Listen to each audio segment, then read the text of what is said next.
Welcome to the North Omaha Academy of Healthy Living. The Academy offers free educational sessions to help people learn to be healthy.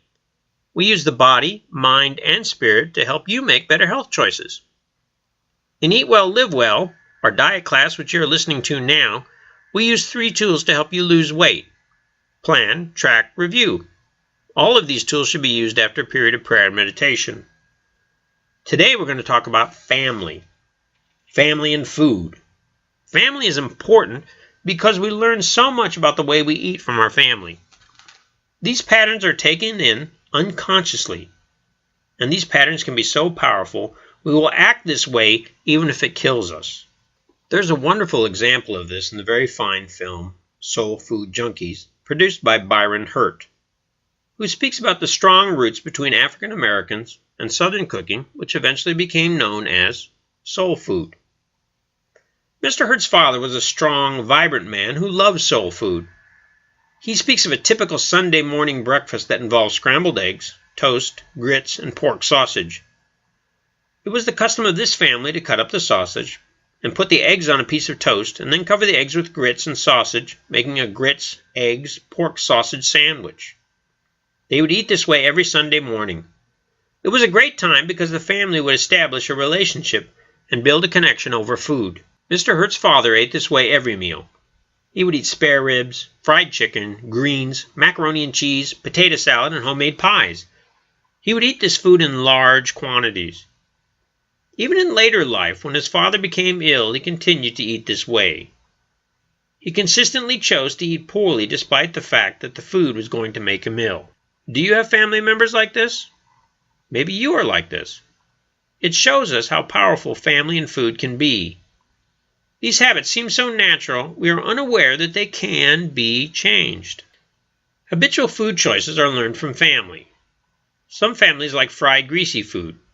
Others eat pasta and drink wine, while others eat sausage, potatoes, and beer, or tacos and enchiladas. Some families eat rich desserts at every meal, so that a meal was not complete without cake or ice cream or chocolate. Some families are heavy on carbohydrates, with bread and potatoes at every meal. Beside food choices, there are other patterns learned from family which cause us to eat more. Eating in front of the TV or having electronic devices at the table is a pattern. Eating this way causes us to stop thinking about what we eat. We eat as long as the device is on and don't stop even when we're not hungry. Some families avoid cooking a meal and eat only fast food. And fast foods, of course, are calorie-packed and have very large portions. What are some of the patterns you learned from your family? Are we missing any? Whatever the pattern is, it is important to realize that such patterns do not mean we have to eat this way in the future. Family patterns can be changed, but it has to start with the recognition of the pattern. One of the tools we frequently use in this program is planning. We recommend that after a period of prayer and meditation, that you plan what you're going to eat for the next 24 hours. It has been shown to decrease eating impulsively. Planning, with prayer and meditation, can also be used to change some of these family eating patterns. This can be as simple as listing the family pattern and then spending a few moments of silence thinking about alternatives. I tried this on some of my family eating patterns. For example, early on I learned from my family that a sandwich wasn't a sandwich without butter or mayonnaise slathered on it like 6 inches of snow. This was an unconscious way of eating, and for years this is the way I ate. I had to plan different alternatives. I could use mustard or low-cal substitutes, for example. For a few weeks, I also measured just exactly how much mayonnaise I used so I could learn to get by with less. After dinner snacks.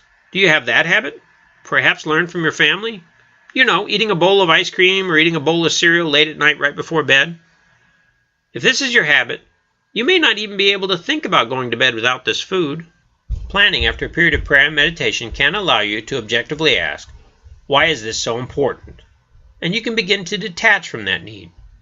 Maybe you really don't need food before bed, or maybe you can get by with less, such as a piece of fruit. A very common family pattern is finish your plate.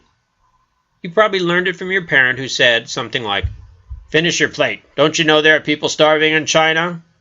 Or Russia, or Asia, or wherever. And we learned to finish everything on our plate. We did this throughout most of our lives, obsessively so. Then we started to get larger plates and larger portions at home and at restaurants. And so we eat more, even if we're not hungry. This habit can require more planning because it is a very deep belief. I eventually handled it by getting smaller plates. I could still finish what was on my plate, but not eat as much. Skipping breakfast is another pattern learned more and more today. We tell ourselves, we can skip breakfast because we are really busy. We don't have time. We have to go, go, go, go, go. We tend to feel this way until we leave the door, get in the car, and then we start getting hungry and have to stop on the way to work. I go to a gas station in the morning, and there are families who come in every day to get rolls, breakfast burritos, or frappuccinos. I think stopping at a gas station takes just as much time as it does to prepare a quick breakfast at home. I had to plan quick breakfasts in the morning, such as microwave scrambled eggs, fruit, and peanut butter toast that only take a few minutes when I get busy. In addition, eating breakfast now helps me to avoid eating more later on in the day. Another way to look at this is to ask yourself, what kind of family habits do you want to pass on to your children? Have you ever thought of that? It's worth thinking about. What happens in your home right now? What is there in your home that encourages you to act out old family patterns? What do you need to change? To make your home safe for weight loss, we recommend using what we call the SCEDS method. S-C-E-D-S, SCEDS, which tries to make healthy eating more convenient and high-calorie food less available. S is for snack balance. You can have some calorie-packed foods, but also have some fruit and vegetables. C is for cut up. Cut up the fruit and vegetables and place them in the refrigerator. Don't use dips. E is for enough variety. Have foods in enough variety to make a quick, healthy meal at home. For example, healthy lunch meat, healthy bread and yogurt in the fridge can prevent you from stopping on the way home after a long day of work. D is for dressing and butter alternatives. Have low-cal dressing and margarine substitutes. Avoid snack dips and other sauces that taste great but are full of calories. S is for snacks, which says that snacks, all snacks, should be placed downstairs or in a non-convenient cupboard. Don't make the snacks easy to get at. These are just a few examples of what you can do to unlearn some of your family eating habits. Recognizing these patterns is the first step, then applying prayer with planning can help you change these patterns. Why not look at your own home over the next week and decide what patterns you need to change?